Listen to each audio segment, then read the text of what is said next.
Assalamualaikum semuanya. Udah madang udah molor belum? Kalau udah, jangan lupa kelarin tugas hari ini. Karena sekarang waktunya kita ngejogrok di ngejogrok film.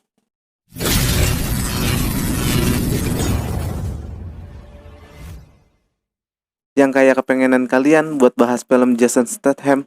Sekarang kita bakal bahas film dia yang judulnya Safe. Yang artinya tuh aman. Jadi kalau kalian punya tetangga namanya Bang Aman, bisa dipanggil juga Bang Safe. Ya udah, daripada makin ngaur, mending kita longok filmnya. Tapi sebelumnya dukung channel nih dengan cara subscribe, like, share, dan komen ya. Yuk longok.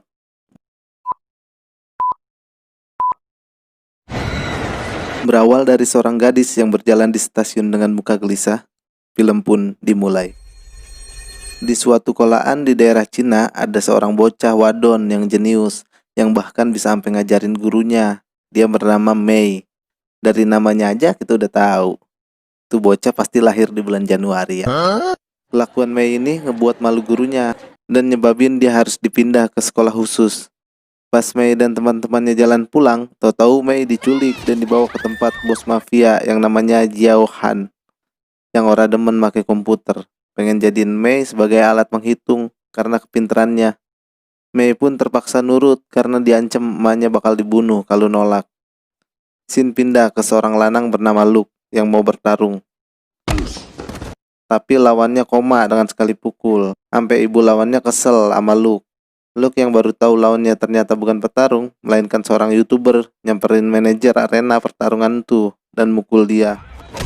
Jadi pertarungan tuh udah diatur supaya Luke kalah, tapi di luar dugaan lawannya KO dengan sekali pukul. Sehingga ngebuat bos mafia Rusia yang bernama Chesky rugi beberapa juta dolar. Ngedengar itu, Luke langsung buru-buru pulang dan nyoba nelpon bininya. Sesampainya di rumah, ternyata udah ada anak buah dari Chesky yang ngepung Luke. Mereka ngebiarin Luke hidup, tapi mereka udah ngebunuh istrinya Luke dan bakal ngebunuh siapapun yang deket Luke supaya Luke stres dan mau bunuh diri. Bener-bener cara penyiksaan yang halus tapi kejam nih, ngebunuh secara mental gitu.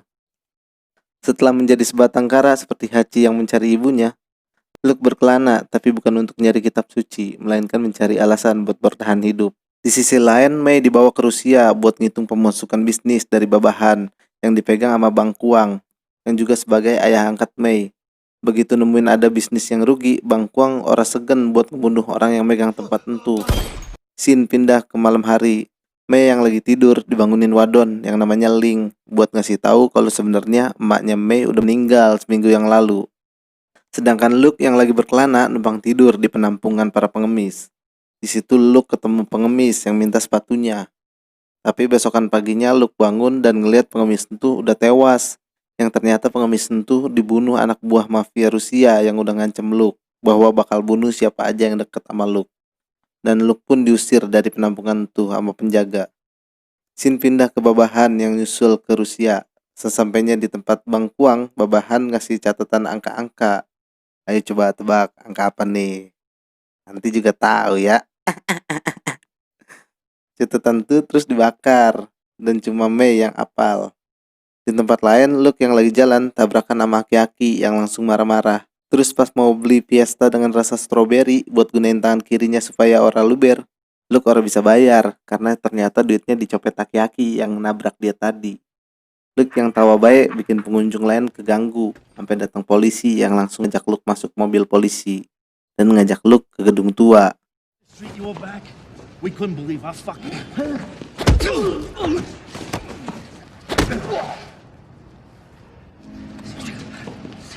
Ternyata mereka teman-teman satu tim dengan Luke di kesatuan polisi elit. Tapi karena Luke yang jujur pengen ngelaporin pimpinannya yang sekarang jadi wali kota entuh curang, makanya dia dibuang dari kesatuan. Bang Kuang yang dapat tugas dari babahan berangkat dengan ngajak Mei. Tapi tahu-tahu mereka dibegal.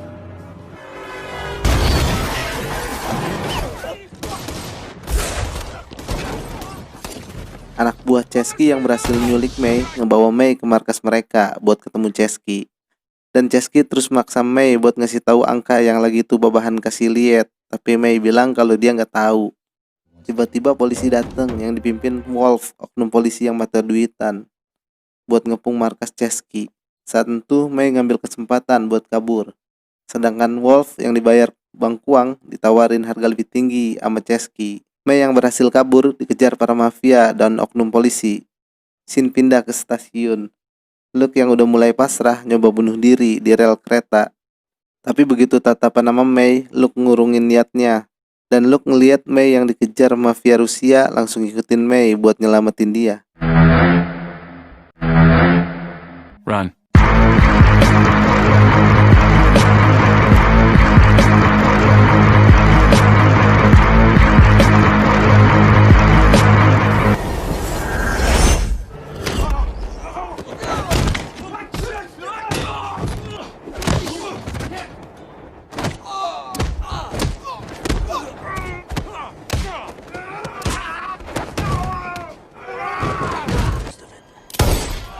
Mei yang takut sama Luke malah lari dan ketemu oknum polisi.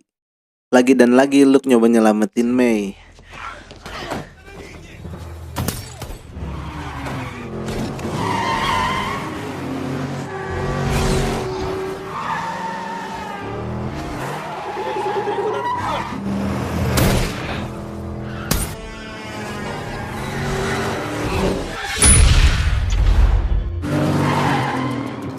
Mereka yang berhasil kabur dari kejaran para mafia dan oknum polisi pergi ke hotel buat istirahat dengan duit dari dompet mafia Rusia yang diambil Luke.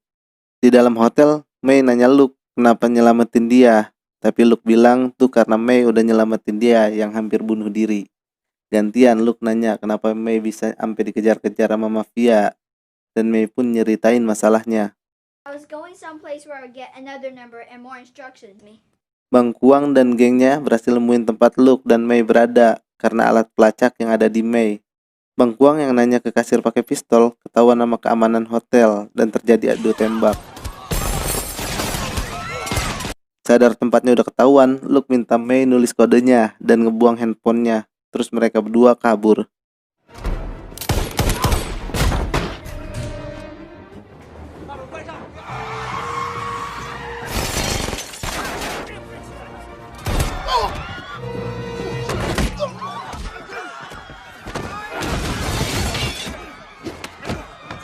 Tapi Mei berhasil ditangkap sama Bang Kuang.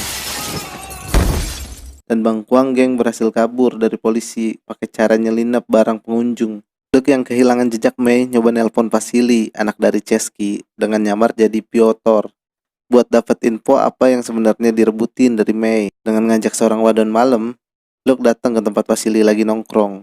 Setelah dirasa Ora dicurigain, wadon tuh disuruh balik dan dibayar sama Luke. Kalau lu pada pasti digunain dengan baik dan benar dulu ya, sebelum dibayar.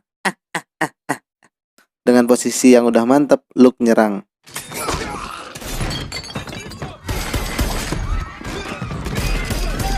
Setelah berhasil nyulik Vasily, terus Luke nelpon Chesky buat nanya apa yang sebenarnya tentang nomor yang ada sama Mei. Dengan ancaman kalau Chesky orang mau cerita, maka Vasily tewas. Dan Chesky pun nyeritain semuanya kalau nomor itu kode brankas yang berisi duit 30 juta dolar. Kalau dijadiin rupiah, coba lu pada kaliin 13.000 dah. Gumoh dah tuh lihat duit. Dan Chesky pun nyeritain juga di mana dan buat apa tuh duit. Sedangkan Mei yang ketangkep dibawa Bang Kuang ke markasnya dan ketemu babahan. Terus Bang Kuang nelpon Alec, janjian ketemu buat suatu bisnis. Alec nih merupakan teman satu tim Luke di kepolisian elit. Dan Alec pula yang paling hebat di tim itu. Di tempat lain, Luke yang udah tahu lokasi berangkas itu ngajak Wolf dan teman-temannya buat nerobos tempat itu. Dengan kesepakatan hasil dibagi 6. Tapi sebelum mulai, Luke ngebakar kode itu. Jadi cuma dia yang tahu. Soalnya nih tim kunyuk yang sewaktu-waktu bisa ngebunuh Luke. Penerobosan pun dimulai.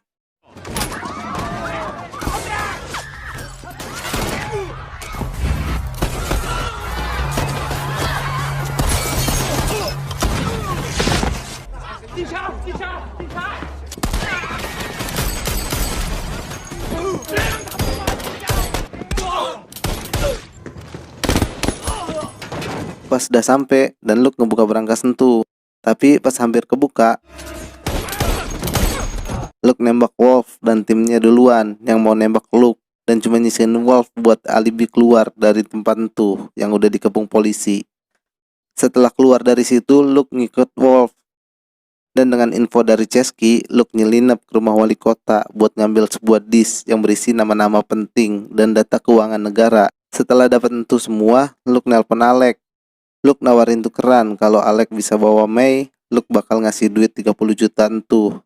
Dan Alec setuju. Sesampainya Alec di tempat dia janjian sama Bang Kuang, mereka siap saling tuker kode brankas. Jadi babahan mau beli disk data negara dari Alec. Babahan naruh duit itu di brankas yang kodenya sama May. Dan Alec pun naruh disk itu di brankas. Nanti mereka saling tuker kode brankas. Padahal dua-duanya udah dipegang Luke. Alec yang tahu duit itu udah malu, langsung nyerang Bang Kuang dan timnya. Abis dapetin May, Alec nelpon Luke buat janjian ketemu dan barteran. Besok paginya di tempat yang udah dijanjiin, mereka ketemu. Sama-sama megang pistol, mereka saling todong buat dapetin kesepakatan. Dan kesepakatannya mereka bakal berantem pakai tangan kosong. Sedangkan Alec ini petarung yang lebih hebat dari Luke. May langsung nembak Alec karena tahu Alec orang yang hebat. Habis itu Luke ngelepasin Wolf dan Vasily dan ngasih duit Wolf $50.000 dan balikin sisanya $2.950.000 ke babahan, serta ancaman yang bikin babahan pulang kampung. Dan Luke nyimpen disk itu supaya wali kota dan antek-anteknya gak berani ganggu dia. Luke dan May yang sebatang kara ngejalanin hidup sebagai bapak dan anak. Film pun kelar. Emang si botak nih aksinya selalu keren menurut gua. Pesan, jika lu lanang sebatang kara, angkatlah seorang anak wadon, karena pasti akan berguna. Yaudah kalau gitu ngejogrok film pamit. Wassalamualaikum.